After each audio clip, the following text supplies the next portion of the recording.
Hello বন্ধুরা, এই ছোট্ট বাচ্চাদেরকে একটা নতুন বাসা বানিয়ে দিলাম।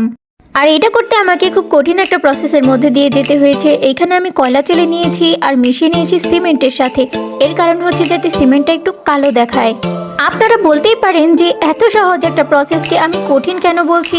কঠিন বলছি এই কারণে, যখন এই কাজটা করছিলাম তখন আকাশ কালো হয়ে ঘন মেঘে ঢেকে গিয়ে বাবারে কি যে একটা পরিস্থিতি তৈরি হয়েছিল।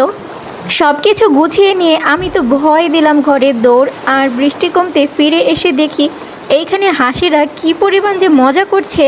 আমিও কাজ ফেলে ওদের সাথে কতক্ষণ মজা করলাম। যাই হোক, অনেক কাঠখড় পুড়িয়ে অর্থাৎ অনেক প্রসেসের মধ্যে দিয়ে আমি অবশেষে এটা তৈরি করতে পেরেছি। আমি এখন এখানে শুরুতেই কিছু মাটি দিয়ে দিব। এর কারণ হচ্ছে মাটি আমাদের মূল।